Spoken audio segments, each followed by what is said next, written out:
ചെക്കനെ മരിപ്പ് മാത്രമേ കാണുന്നുള്ളൂ, പിന്നൊന്നും കണ്ടിട്ടില്ല. പിന്നെ അമ്മനെയും മാമിനെയൊക്കെ അവിടെ തന്നെ പിടിച്ചിട്ട് കുറേ ദിവസം നേരത്തെ. അമൃതനെ കൊണ്ടുവന്നിട്ട് ഇവിടുന്ന് എടുത്താൽ മതി ശവം, അല്ലെങ്കിൽ ഞങ്ങൾ എടുക്കാൻ സമ്മതിക്കൂല. ആരും സമ്മതിക്കൂല. അമൃത ഇവിടെ വരണം എന്നാൽ മാത്രം ഞങ്ങൾ എടുക്കാൻ സമ്മതിക്കുള്ളൂ.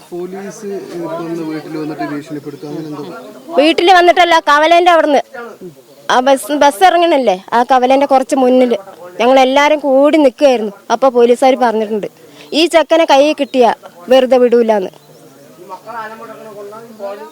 പുറലോകം കാണിക്കില്ല എന്നാ പറഞ്ഞ പോലീസുകാരന്. ഞങ്ങളെല്ലാരും എടുത്തു.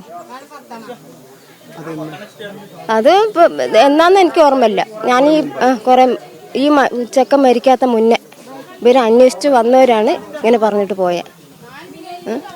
സത്യാവസ്ഥ ഞങ്ങൾക്ക് വരെ അറിഞ്ഞില്ല. ഇവരിങ്ങനെ ഒളിച്ചോടി പോയ കാര്യം ഞങ്ങൾ അറിയില്ലായിരുന്നു. ഈ പോലീസുകാർ വന്നിട്ടാണ് ഞങ്ങൾ ഈ സംഭവം അറിയണത്.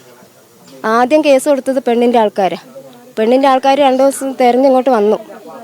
പിറ്റേ ദിവസമാണ് ഇവർ കൊണ്ടുപോയി ആണിൻ്റെ ആൾക്കാർ അമ്പലൂർ സ്റ്റേഷനിനകത്ത് മരിച്ചു നിൽക്കുന്നത് കണ്ടു എന്ന് പറയുമ്പോൾ നിങ്ങൾക്ക് സംശയമുണ്ടോ? സംശയമുണ്ട്.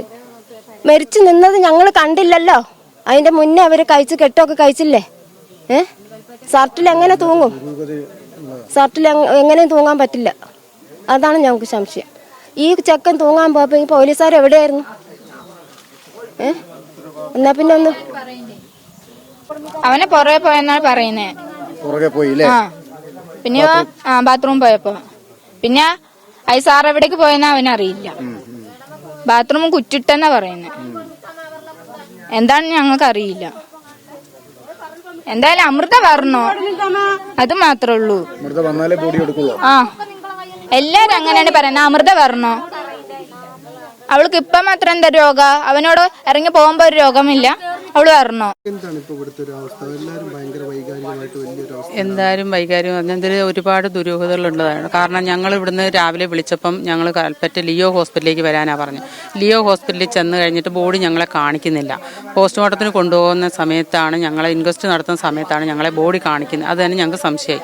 അതിനുശേഷം സ്റ്റേഷനിൽ ചെന്നിട്ട് ഇവൻ ആത്മഹത്യ ചെയ്ത ബാത്റൂം തുറന്ന് കാണിക്കാൻ പറഞ്ഞപ്പോൾ അത് കാണിക്കില്ല.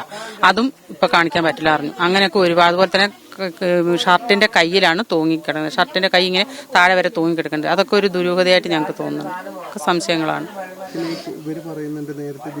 നേരത്തെ ഇവര് പെണ്ണിന്റെ ഭാഗത്തുനിന്ന് പെണ്ണിന്റെ വീട്ടുകാർ പരാതി കൊടുത്തതിന്റെ പേരിൽ ഇവിടെ അന്വേഷണത്തിന് വന്നു.